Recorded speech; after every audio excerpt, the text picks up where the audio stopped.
জয় মা তারা, জয় গুরুবাম, জয় শ্রী মহাকাল। আমি ডক্টর ব্রহ্মানন্দ আকাশ সৌভাগ্য চ্যানেলেতে আবার ফিরে এসেছি আপনাদের কাছে একটা অদ্ভুততম জিনিস, অদ্ভুততম তন্ত্রের ক্রিয়া, অদ্ভুততম বুদ্ধামত তন্ত্রের বিশেষ কিছু রহস্য নিয়ে।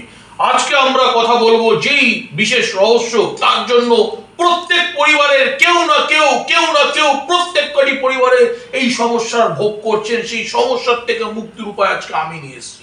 সোশ্যাল মিডিয়াতে যে সমস্যার সমাধান কেউ দিতে পারেনি, আজকে সেই সমস্যার সমাধান দেব। মেয়ের ভালো ঘরে বিয়ে দিয়েছেন, জামাইয়ের সঙ্গে মেয়ের মিলমিশ খুব ভালো রয়েছে, কিন্তু মেয়ে কোনোভাবেই শ্বশুর শাশুড়ির কাছ থেকে সম্মান পাচ্ছে না। শ্বশুর শাশুড়ির দুচক্ষের বিষ হয়ে রয়েছে আপনার মেয়ে। এই নিয়ে দীর্ঘদিন আপনারা যন্ত্রণা ভোগ করছেন, আপনার জামাই যন্ত্রণা ভোগ করছে, আপনারা যন্ত্রণা ভোগ করছেন মেয়ের বিয়ে দেওয়ার পর। সেটা ছেলের ক্ষেত্রেও হতে পারে, মেয়ের ক্ষেত্রেও হতে পারে। তাই আজকে আমরা কথা বলবো এমন একটি যন্ত্র নিয়ে, যেই যন্ত্র বিশেষভাবে ভূতরামর তন্ত্রে ভগবান শিব পার্বতীকে বলেছিলেন এই যন্ত্রের দ্বারা যে কোনো প্রকার শ্বশুর এবং শাশুড়িকে বশীভূত করা যেতে পারে, তাদেরকে নিজের অনুকূলতায় নিয়ে আসা যেতে পারে। আপনার স্ক্রিনে দেওয়া রয়েছে যে যন্ত্রটিকে ভালো করে দেখুন। এই যন্ত্রটিকে আপনাকে লিখতে হবে একটি টিয়া পাখির পালক দিয়ে।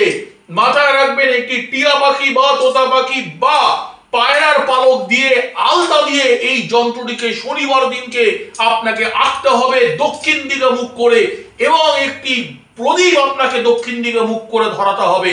যন্ত্রটিকে আঁকার পর যেখানে নাম বলে লেখা রয়েছে সেখানে শ্বশুর শাশুড়ির নামটা লিখতে হবে। লেখার পর তাদের দুজনের ফটো দিয়ে একটি শিশির মধ্যে ভালো করে কর্পূর, লবঙ্গ এবং তার সঙ্গে দারচিনির পেস্ট বা গুঁড়ো, তার সঙ্গে গাওয়া ঘি দিয়ে এবং মধু দিয়ে সেই যন্ত্রটিকে ঢুকিয়ে দিন, এবং সেই যন্ত্রটিকে একটি হাড়ির মধ্যে রেখে তার মুখটা বন্ধ করে ভারী পাথর দিয়ে চাপা দিয়ে দিন, দক্ষিণ দিকে রাখুন। যত দিন থাকবে তত দিন আপনার মেয়ে শ্বশুর শাশুড়ি চোখের মণি হয়ে থাকবে, যত দিন থাকবে তত দিন আপনার ছেলে শ্বশুর শাশুড়ির চোখের মণি হয়ে থাকবে। এটা 100% গ্যারান্টেড। এবং এই রকম ভিডিও পেতে অবশ্যই সৌভাগ্য চক্র চ্যানেলটিকে লাইক করুন, সাবস্ক্রাইব করুন, শেয়ার করুন। হাজারো হাজারো মানুষ যেন এর প্রতিকারের দ্বারা নিজের জীবনটাকে পরিবর্তন করতে পারে, সংসার জীবনকে পরিবর্তন করতে পারে। শত লক্ষ বাবা মার মুখে যেন হাসি ফোটে তার মেয়েকে বিয়ে দেওয়ার পর। এটাই আমার উদ্দেশ্য। ভালো থাকুন।